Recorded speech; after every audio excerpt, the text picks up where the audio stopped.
مظہر بھائی ذرا یہ بھی بتا دیجئے کہ انہوں نے اپنی ریٹرن لکھ کے دے دیا، بیرسٹر عقیل صاحب نے انسسٹ کیا، تحریک انصاف نے لکھ کے دے دیا. آج جو پریس ٹاک کی ہے رانا ثناء اللہ صاحب نے، اگر آپ کی نظروں سے گزری ہو تو حکومت نے تو ریجیکٹ نہیں کر دیا، اور بیرسٹر عقیل صاحب بھی فرما رہے ہیں کہ جی یہ تو امپلیمنٹ ہو ہی نہیں سکتے جو ٹی آرز انہوں نے دیے، تو خواہشات اور الزامات کا ایک وہ ہے. تو سر اس کا مطلب یہ مذاکرات آپ کے خیال میں ڈائی ڈاؤن ہو گئے، اور اگر وہ قیدیوں کی رہائی کی بات کر رہے ہیں ضمانت پہ، یہ کہہ رہے ہیں قانون سے بالاتر ہو کے ہو رہی ہے بات، حالانکہ وہ تحریک انصاف والے کہہ رہے ہیں ہماری ضمانتیں ڈیو ہیں، یہ جھوٹے کیس بنا دیتے ہیں ہم پہ. جی مظہر صاحب. شکریہ کامران. دیکھیے کون سے مذاکرات ایسے ہوتے ہیں حکومت اور اپوزیشن کے درمیان جس میں مذاکرات کے بعد عام طور پہ جو ماضی میں مذاکرات ہوئے ہیں جو دیکھے ہیں ہم نے، اس میں ہوتا یہ اب اس میں بھی ایک مشترکہ اعلامیہ جاری ہو گیا. اس کے بعد جو ہے رانا ثناء اللہ کیا مذاکراتی ٹیم کا حصہ ہیں؟ کیا اور کوئی مسلم لیگ نون کا ماں سوائے عرفان صدیقی کے اور جو لوگ مذاکراتی ٹیم کے؟ سوال یہ ہے کہ رانا ثناء اللہ نے کس کے بہاف پہ یہ بات کی ہے، یا آج جو یہ بات ہو رہی ہے. اگر آپ نے کوئی جواب دینا ہوتا ہے تو آپ تحریری جواب دیتے ہیں نا. اگر آپ نے مذاکرات رانا ثناء اللہ عرفان صدیقی صاحب حصہ ہی ہے اس کمیٹی کا، تو حکومت کی طرف سے رسپانس آیا یہ آج؟ نہیں میں وہی بات کہہ رہا ہوں، یہ میں ہی وہی بات کہہ رہا ہوں. تو کیا اس میں تو نوید قمر بھی ہیں؟ تو کیا یہ رانا ثناء اللہ اور عرفان صدیقی یہ بات کرتے نا کہ جی مذاکراتی ٹیم نے ان کے یہ مطالبات مسترد کر دیے. اب جب آپ اپنے بہاف پہ یہ بات کر رہے ہیں تو اس کا مطلب یہ ہے کہ مذاکرات نان اسٹارٹر ہیں، مذاکرات شروع ہوئے ہی نہیں. یہ جو چیز ہوتی ہے، کیونکہ مذاکرات میں جو ماحول بنایا جاتا ہے وہ ماحول بنا ہی نہیں جا رہا. آپ نے پہلے کہا تحریری طور پہ، اچھا آج انہوں نے تحریری طور پہ دے دیا نا، تو آپ تحریری طور پہ جواب دینا. اس کے بعد جب مذاکرات ختم ہو جائیں اس کے بعد تو اس طرح لگ یہ رہا ہے کہ جیسے جو پس پردہ بات چیت ہو رہی ہے یا پس پردہ جو ملاقاتیں ہو رہی ہیں وہ اصل مذاکرات ہیں، یہ مذاکرات نہیں ہیں. اگر وہاں کامیابی ہوتی ہے تو یہ ادھر بھی چیز چل جائے گی. سر پس پردہ مظہر صاحب کوئی مذاکرات نہیں ہو رہے. مظہر صاحب پس پردہ کوئی مذاکرات نہیں ہو رہے. آج جس میٹنگ کو پینٹ کیا ہے تحریک انصاف نے، اب وہ تو اسٹیبلشمنٹ نے کلیئر کر دیا اس کو.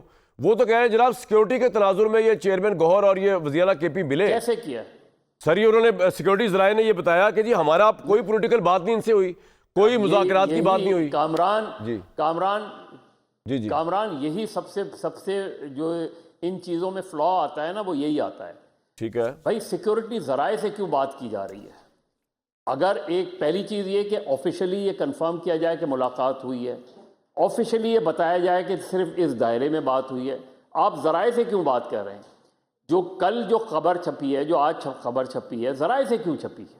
اچھا ایسی خبریں لیک کیوں ہوئی؟ یا تو آفیشلی کہیں نا، آفیشلی بات کریں، آفیشلی بتائیں کہ ہوئی تھی ملاقات اور صرف اس پیرائے میں ہوئی تھی. جب ہم ذرائع سے خبر چلواتے ہیں، جب ذرائع سے خبر لیک کرتے ہیں، اس سے پھر جو ہے وہ ڈس انفارمیشن کو بنیاد بن جاتی ہے.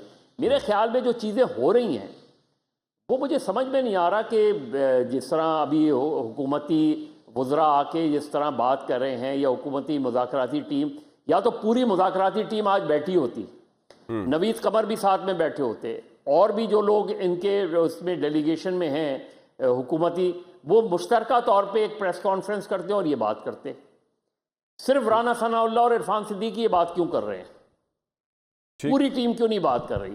اور پھر مشترکہ اعلامیہ وہ 7 دن میں مشورہ کریں گے نا مظہر صاحب. حکومت نے تو پہلی فرسٹریشن شو کر دیا. آپ نے تو فیصلہ کر دیا. ہاں یہ تو میں کہہ رہا ہوں، انہوں نے فیصلہ کر دیا. آپ ٹھیک کہہ رہے ہیں، آپ صحیح کہہ رہے ہیں. میرا بھی یہ موقف ہے. پھر یہ بات کیوں کی جا رہی ہے؟ اس لیے میں کہہ رہا ہوں کہ مجھے لگ یہ رہا ہے کہ مذاکرات، یہ جو مذاکرات ہیں، یہ مذاکرات نہیں نظر آتے. مذاکرات ایسے نہیں ہوتے. یہ آپ نے بڑا اہم پوائنٹ اٹھایا. چاہے اپوزیشن کی غلطی ہو رہی ہے، آپ یہ بڑا اہم پوائنٹ ہے. تو یہ لگ رہا ہے یہ بیرسٹر صاحب اصل مذاکرات کیا اسٹیبلشمنٹ کے ہو رہے ہیں جو شاید آپ کو پتہ یا نہیں پتہ آپ کو تحریک انصاف کے ساتھ؟ دیکھیں یہی مذاکرات ہو رہے ہیں، اور پی ٹی آئی کی اپنی ٹیم نے کہا ہے کہ مذاکرات بالکل حکومت کے ساتھ ہو رہے ہیں، اور جہاں سے مذاکرات کی خواہش یا جن کے ساتھ کی جا رہی ہے وہ آگے سے تو بالکل جواب آ گیا، اور آپ نے بھی ابھی ذکر کیا، اور ایون ادروائز بھی وہاں سے بھی اس چیز کی تردید ہوئی ہے کہ ہمارے ساتھ کوئی مذاکرات نہیں ہیں. آپ نے حکومت کے ساتھ مذاکرات کرنے ہیں, آپ حکومت کے ساتھ مذاکرات کریں. سیاسی مسائل کا حل سیاسی بیٹھکوں میں ہے, پولیٹیکل پارٹیز کے ساتھ بیٹھنے میں ہے. یہ کوئی بات نہیں کہ راہ چلتے کسی سے کوئی ملاقات ہوگی ہو. اور عین ممکن ہے کہ جو سیکیورٹی, نیشنل سیکیورٹی اور سیکیورٹی کے پیرائے میں جو میٹنگ کے پی میں ہوئی, اس میں ظاہری بات ہے, مجھے تو یہی لگ رہا ہے کہ سی ایم کے پی کے نے بیرسٹر گوہر صاحب کو دعوت دے دی گئی ہوگی اور کہا ہوگا کہ کیونکہ آپ اس پارٹی لیکن آپ تردید کرتے ہیں کہ کوئی پس پردہ مذاکرات نہیں چل رہے عمران خان صاحب کو لے کر. پس پردہ بالکل کوئی مذاکرات نہیں چل رہے. دو ٹوک میں آپ کو بتا دوں, اس میں کوئی پس پردہ کوئکلی اس کا جواب اگر فیصل صاحب ہی دے دیں. فیصل صاحب, مدر صاحب نے سوال اٹھایا ہے, پس پردہ کو مذاکرات چل رہے ہیں یا نہیں چل رہے؟ ناٹ ایٹ آل سر. اگر مذاکرات چل رہے ہوتے, پہلے آیا تھا کہ بیگم صاحب, یہ دیکھیں اس میں کوئی شک نہیں ہے کہ پی ٹی آئی کی پروپیگیٹ کرنے والی پروپیگنڈا ٹیم جو ہے وہ بڑی زبردست ہے. اب اس کی غبارے سے ہوا صبح نکل جائے گی. میں نے آپ کو کہا تاریخ اگر بالفرض فروزے کے طور پہ چینج ہوئی, ویسے تو کیونکہ سب نے دعائیں کی ہیں تو قبول ہو جائیں گی, لیکن یہ اگر پس پردہ کچھ چل رہا ہوتا تو کچھ ملتا بھی. اور پس پردہ چلنے کے لیے کسی کو کچھ چاہیے بھی ہوتا. کسی کو کیا چاہیے؟ جو سٹیبلائز کرنا تھا, ڈیفالٹ نہیں ہونا تھا, کولیپس نہیں ہو رہا تھا. نہیں سر, صبح کیوں ہوا نکل جائے گی؟ آپ فیصلے کی وجہ سے کہہ رہے ہیں, آپ اتنے کانفیڈنٹ ہیں کہ ہوا نکل جائے گی؟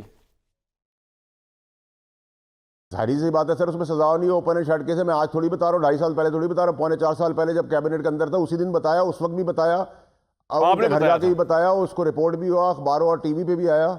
آپ نے بتایا.